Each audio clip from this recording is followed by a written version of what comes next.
मेरा मानना है कि भारत की अमर गाथा है, जो नारी अस्मिता, नारी सम्मान और नारी स्वावलंबन का एक नई प्रेरणा हम सबको प्रदान कर रहा है। मैं आभारी हूं अभी यहां पर महाराणा साहब ने जो बात यहां पर कही है, और मैं सही बता रहा हूं,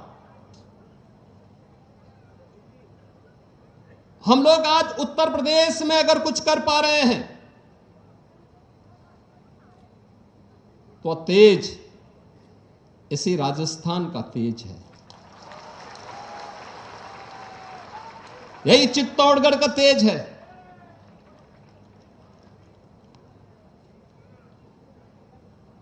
आज उत्तर प्रदेश में जो परिवर्तन दिखता है वह प्रधानमंत्री मोदी जी के मार्गदर्शन में,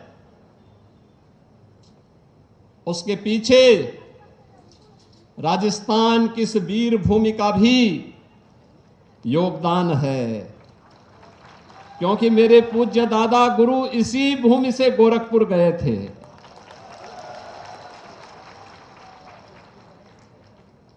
यही वीर भूमि है, और इसीलिए मुझे लगता है जब भी राजस्थान के, चित्तौड़गढ़ के, मेवाड़ के शौर्य और पराक्रम की बात आती है, यहां के वीरों के शौर्य और पराक्रम की बातें सामने आती हैं, जब वीरांगनाओं के जौहर को हम स्मरण करते हैं और मीराबाई की भक्ति की उस धुन से भारत अभिभूत होता है, तो हम सब उससे एक नई प्रेरणा प्राप्त करते हैं। याद करिए, इस वीर भूमि ने भारत को एक पहचान दी है। ये चित्तौड़गढ़ का एक किला, ये दुर्ग केवल पत्थरों से बना हुआ एक दुर्ग नहीं है, ये भारत की अस्मिता का प्रहरी है, भारत की अस्मिता को लगातार एक नई प्रेरणा प्रदान कर रहा है। और इसीलिए जब हम लोग आते हैं यहां पर, हम लोगों को लगता है कि ये प्रहरी भारत की अस्मिता को लगातार एक नई दिशा दे रहा है।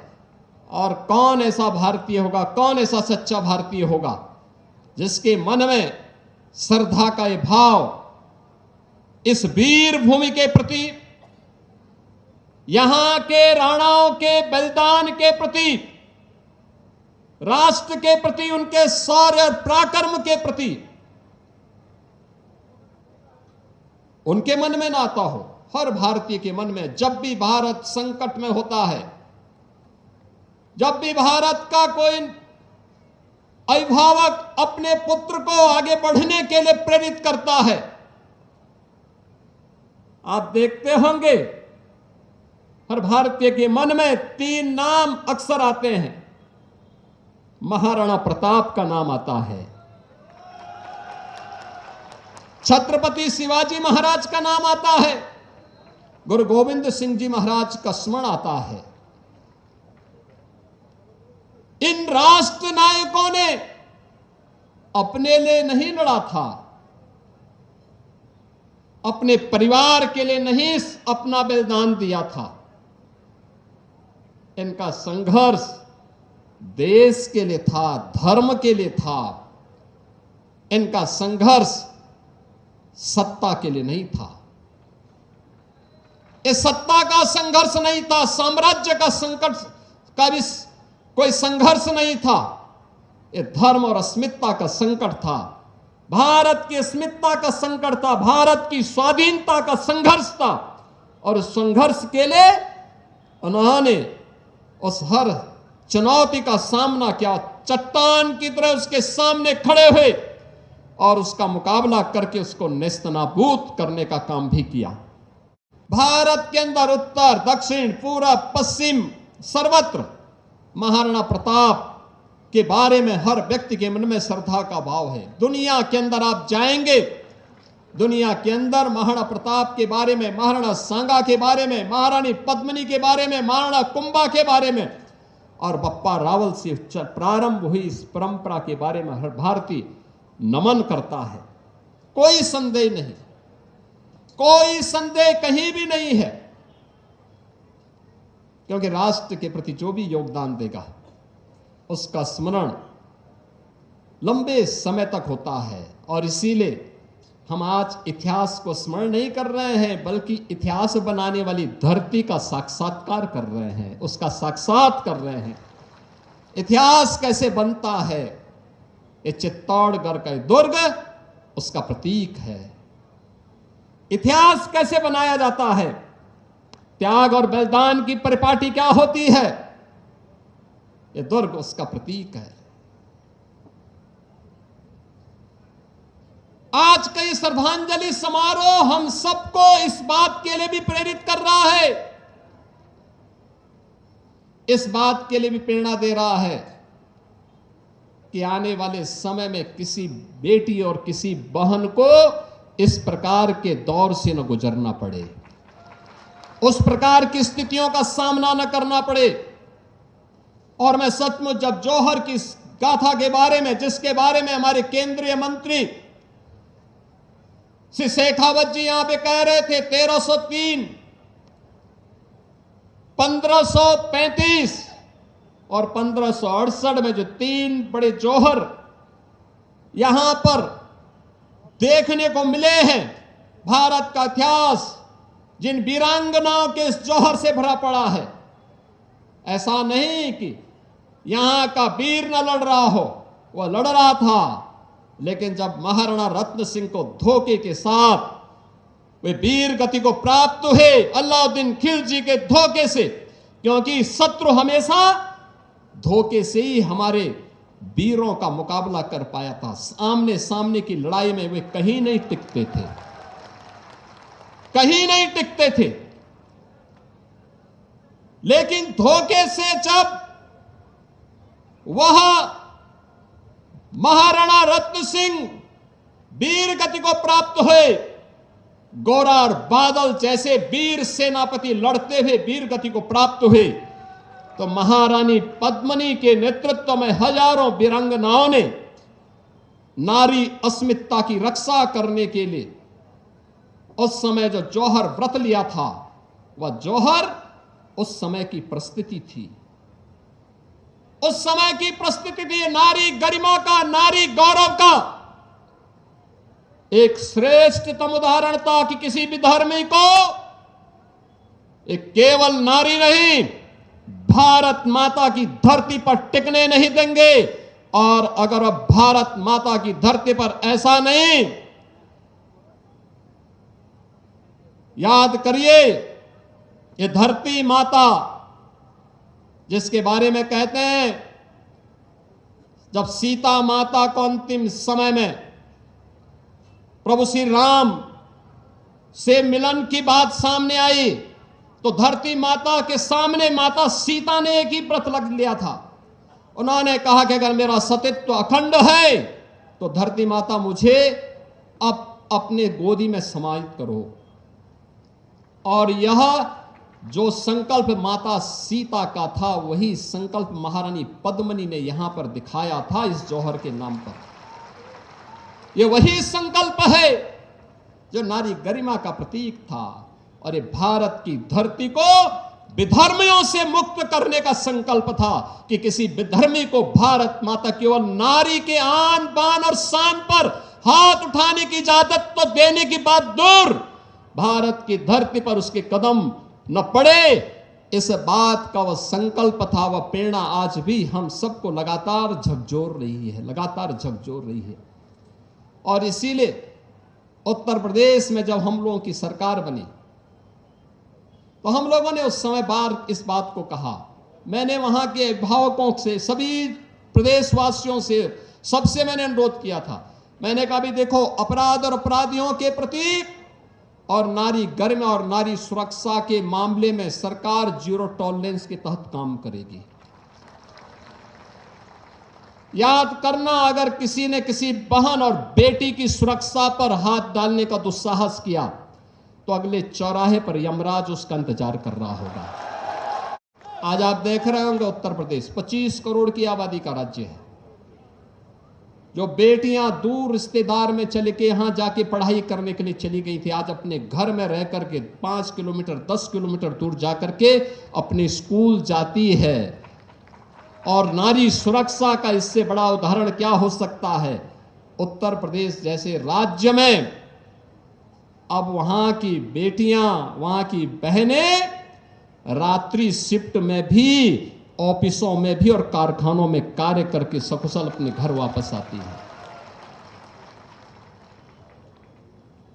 हर भारतीय नारी को इस सुरक्षा की गारंटी और सम्मान की गारंटी मिलनी चाहिए, उसको स्वावलंबन की गारंटी मिलनी चाहिए। ये जौहर श्रद्धांजलि समारोह उसका एक प्रतीक है और उसका आह्वान भी कर रहा है। यह हर भारतीय नारी का अधिकार होना चाहिए।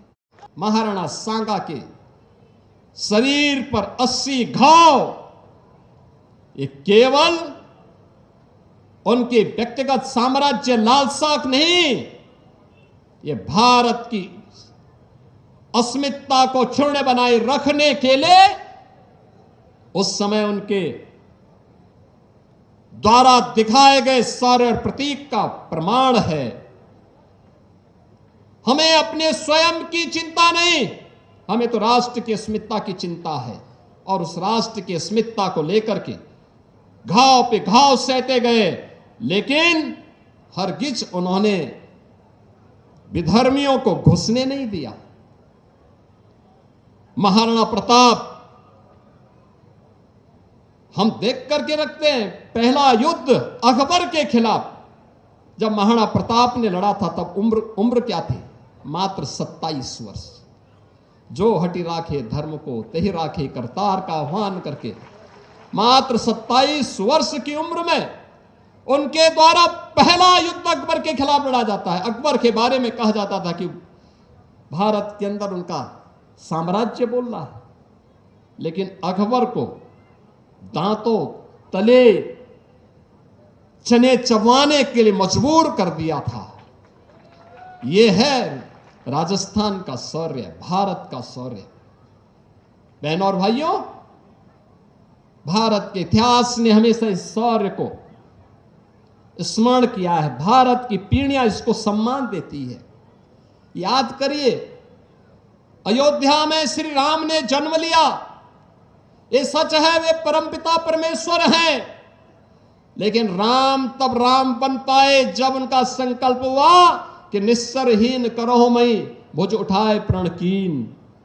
जब उन्होंने कहा कि मैं इस धरती को राक्षस विहीन कर दूंगा, अगर वे भी केवल अयोध्या की धरती पर बैठ करके कह दे कि नहीं, मैं तो अयोध्या का राजा हूं, अब मुझे कुछ नहीं करना है,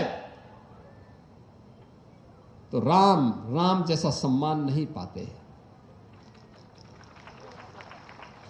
राम आज हमारे दिलो दिमाग में नहीं होते। कौन ऐसा भारतीय है जो आज राम के बारे में, राम मंदिर आंदोलन के साथ न जुड़ा हो? राजस्थान के तो लाखों लाख नौजवान राम मंदिर आंदोलन के कूद पड़े थे। बहनों और भाइयों, जब अपने पूर्वजों के प्रति हमारे मन में यह भाव होता है तो परिणाम आने में देर नहीं लगती। आज अयोध्या में राम मंदिर बन गया ना,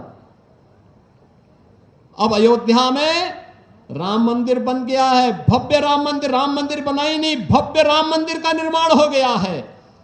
अब विधर्मी के प्रतीक वहां कुछ भी नहीं बचा है। अब कोई गुलामी का चिन्ह वहां नहीं बचा है। अब अयोध्या धाम में केवल राम मंदिर है, वह भी राम मंदिर, भव्य राम मंदिर बना है।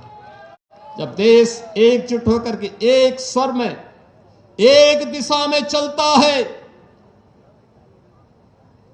ये जाति के नाम पर बांटने वाले नेताओं से थोड़ा अपने आप को सावधान रखता है, तो राम मंदिर जैसा सम्मान भारतवासियों को और सनातन धर्मावलंबियों को प्राप्त होता है। आज अयोध्या में राम मंदिर का निर्माण हो गया है। याद करिए, कंस के अत्याचार से त्रस्त मथुरा को अभय प्रदान करने के लिए कृष्ण को अंततः संकल्प लेना पड़ा था, परित्राणाय साधुनाम विनाशाय च दुष्कृताम का। उन्होंने कहा था, मैं सज्जन शक्ति का संरक्षण करूंगा, लेकिन दुर्जनों का संहार करने में भी कोई संकोच नहीं करूंगा। और आज कृष्ण हम सबके पूज्य हो गए। हमारे महाराणा साहेब तो नाथद्वारा से स्वयं वहां का प्रतिनिधित्व भी कर रहे हैं। बहनों और भाइयों, ये भारत की अस्मिता है, ये भारत का प्रतीक है। हम इन महापुरुषों का स्मरण इसलिए कर रहे हैं क्योंकि इन्होंने भारत को शौर्य पराक्रम की परंपरा के साथ जुड़ने का आह्वान किया था। भारत की आजादी के उस पूरे आह्वान को जब हम देखते हैं, और मैं तो दंग रहता हूं इन सभी कार्यों को देख करके कि कैसे भारत ने इन सभी चीजों को देखा था। आप देखेंगे खालसा पंथ के संस्थापक गुरु गोविंद सिंह जी महाराज ने, उनका आह्वान भी क्या था? 1.25 लाख से एक लड़ाऊं तो गोविंद सिंह नाम कहाऊं। आप सोचो ना, उस समय वे भी लड़ रहे थे। एक स्थान पर उन्होंने किस तरीके से 4-4 पुत्र बलिदान होते हैं, लेकिन उफ नहीं किया। उनसे पूछा गया कि आपके 4-4 पुत्र, 4-4 साहबजादे बलिदान हो रहे हैं सरहिंद के लिए। उन्होंने कहा 4 मुए तो क्या हुआ, जीवित कहीं 1000। पूरे समाज को ही अपना पुत्र मान करके उनका संरक्षण जो प्राप्त हो रहा था। बहनों और भाइयों, यही स्थिति इस देश के अंदर आजादी के आंदोलन के दौरान भी हम देख रहे थे। उत्तर प्रदेश के अंदर जब हम बात करते हैं झांसी की रानी लक्ष्मीबाई का, कौन ऐसा भारतीय होगा जो झांसी की रानी लक्ष्मीबाई का स्मरण करता हो? उनके बारे में कहा जाता है, सिंहासन हिल उठे, राजवंशों ने भ्रुकुटी तानी थी, बूढ़े भारत में आई फिर से नई जवानी थी, खूब लड़ी मर्दानी वो तो झांसी वाली रानी थी। खूब लड़ी मर्दानी वो तो झांसी वाली रानी थी। ये नारी गरिमा है। जब उन्होंने 1857 के प्रथम स्वातंत्र समर में अंग्रेजों के विरुद्ध संघनाद किया था, तब उनकी उम्र मात्र 26 वर्ष की थी। 26 वर्ष की। 27 वर्ष की उम्र में वे बलिदान हो गई थी। ये भारत की नारी है, और उस भारत की नारी ने उसी रूप में भारत का आह्वान किया था और भारत को उसी रूप में आगे बढ़ाने का काम किया था। कौन ऐसा भारतीय होगा जो नेताजी सुभाष चंद्र बोस का स्मरण करता हो? उन्होंने भी तो आह्वान किया था, तुम मुझे खून दो, मैं तुम्हें आजादी दूंगा। ये नारा केवल बंगाल के लिए नहीं था, पूरे भारत के लिए था, पूरी भारत की आजादी के लिए था। नेताजी सुभाष चंद्र बोस होते तो भारत का विभाजन नहीं होता, पापी पाकिस्तान भी नहीं होता।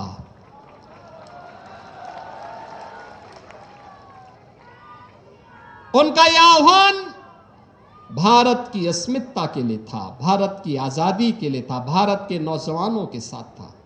आप जाइए ना भारत से बाहर भी, जापान में, सिंगापुर में, भारत के अंदर पोर्ट ब्लेयर में जाइए, नेताजी सुभाष चंद्र बोस के द्वारा भारत की आजादी के लिए, म्यांमार में आप जाइए, भारत की आजादी के लिए उनके द्वारा किए गए योगदान का स्मारक आज भी हम सब भारतीयों का आह्वान करता है। हम भारत की आजादी के आंदोलन के ही महानायक वीर सावरकर का स्मरण करते हैं। याद करिए, भारत के बाहर रह करके उन्होंने भारत की आजादी के लिए जिस आंदोलन को आगे बढ़ाया था, उम्र 28 वर्ष, सजा दो काला पानी, दोहरे काला पानी की, यानी 50 वर्ष की सजा मात्र 28 वर्ष की उम्र में। एक ही जेल में, अंडमान निकोबार की एक ही जेल में एक ही जेल में पूरा उनके भाई भी बंद हैं और एक दशक तक वीर सावरकर अपने भाई को नहीं देख पाए थे। अचानक एक दिन मुकाबला हुआ, उन्होंने देखा कि मेरा भाई, उन्होंने समझा मुझे मिलने के लिए आया है। उन्होंने अपने भाई से पूछा कि भाई कब से यहां पे हो, तुम कब आए हो? उन्होंने कहा मैं तो कई वर्षों से यहां पर इस जेल में बंद हूं। कहा क्यों? कहा कि देश की आजादी के लिए जैसे आप इंग्लैंड में और फ्रांस में रह करके लड़ रहे थे, वैसे ही मैं भी भारत की आजादी के लिए महाराष्ट्र के अंदर, भारत के अंदर लड़ रहा था और मुझे भी यहां सजा हुई है। बहनों और भाइयों, इतिहास इससे बनता है और इस इतिहास को अगर सही मायने में किसी ने हम सबको स्मरण कराया है तो स्मरण कराया था 1893 में शिकागो की धर्म सभा में, जब स्वामी विवेकानंद ने वहां जाकर के उद्घोष किया था। और एक ही उद्घोष उनका था, उन्होंने ये नहीं कहा मैं किस जाति का हूं, पंथ और संप्रदाय की बात भी नहीं कही। उस समय स्वामी विवेकानंद ने एक ही बात कही थी और उन्होंने कहा था, हम सब भारतीयों के लिए कहा था कि गर्व से कहो हम हिंदू हैं, और गर्व से कहो ये हिंदू का उद्घोष आज भी पूरे भारत को एकता के सूत्र में बांधने का कार्य करता है। ये देश कमजोर क्यों हुआ? क्योंकि जातिवाद ने समाज की नींव को दरका दिया, कमजोर कर दिया। ये जातिवाद की राजनीति भारत की नींव को कमजोर कर रहा है। बांटने की ये राजनीति हम सबको फिर से गुलामी की ओर धकेल रहा है और उससे बचने के लिए आज हम सबको एक उस भाव के साथ आगे बढ़ना पड़ेगा। और मैं तो आज जब यहां पर आया हूं, मैं तो आप सबसे एक ही बात कहूंगा, मैं जौहर स्मृति संस्थान और इस पूरे अभियान के साथ जुड़े हुए यहां के लोकप्रिय विधायक ने जो अब इस बार जो बात कार्यक्रम भी किया संस्थान के साथ मिलकर के कि सभी समुदायों को मिलकर के अपने पूर्वजों के प्रति उनकी स्मृति को नमन करने का आयोजन सर्व समाज का कार्यक्रम बने। क्योंकि याद रखना, मूल जानना बड़ा कठिन है नदियों का, वीरों का। धनुष छोड़कर और गोत्र क्या होता रणधीरों का। ये दिनकर की पंक्तियां हैं, याद करना, महाकवि रामधारी सिंह दिनकर की। उन्होंने कहा था कि मूल जानना बड़ा कठिन है नदियों का, वीरों का। धनुष छोड़कर और गोत्र क्या होता रणधीरों का। पाते हैं सम्मान तपोबल से भूतल पर सूर, और जाति जाति का शोर मचाते केवल कायर क्रूर। जिनको कुछ नहीं करना है वे जातिवाद के आधार पर सामाजिक एकता को छिन्न भिन्न करने का पाप कर रहे हैं। याद करिए ना भारत के वैभव को। भारत का वैभव हमेशा हमें उस बात की नई प्रेरणा प्रदान करता है। वैदिक कालीन भारत आदर्श भारत, ग्रामीण अर्थव्यवस्था पर आधारित भारत, एक ऐसा भारत जहां अन्नदाता किसान उत्पादक था, हमारा कारीगर उद्यमी था और हमारा व्यापारी राष्ट्र को जोड़ने का सेतु हुआ करता था। ग्राम स्वराज हमारी पहचान थी। माल भी गांव का, उत्पादन भी गांव का, आमदनी भी गांव की, आत्मनिर्भर इकाई भी गांव की।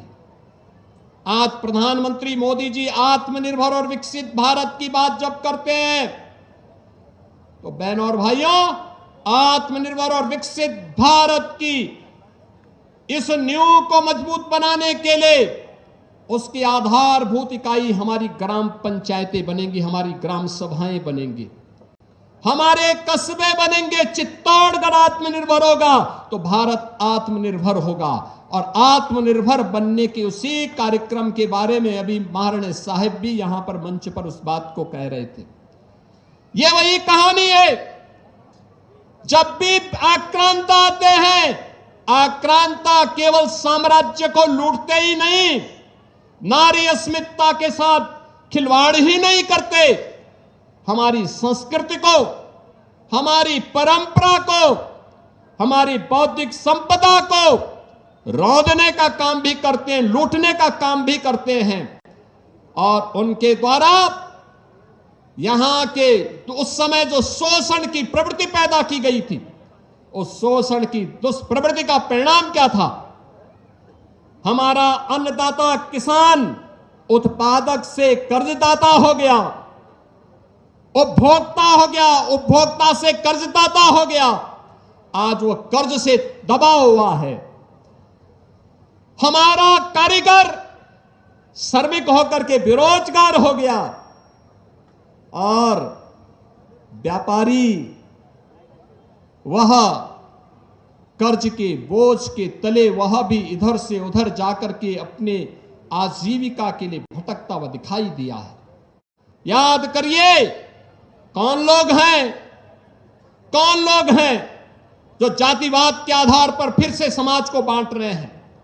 कौन लोग हैं जो अफवाह के आधार पर देश के अंदर विश्वास का संकट खड़ा कर रहे हैं? कौन वे लोग हैं जो लगातार भारत को भारत न बना रहे इसके लिए तमाम प्रकार से दुष्चक्र कर रहे हैं? और याद करेंगे तो ये वही लोग हैं जिन्होंने कहा था कि राम और कृष्ण तो हुए ही नहीं।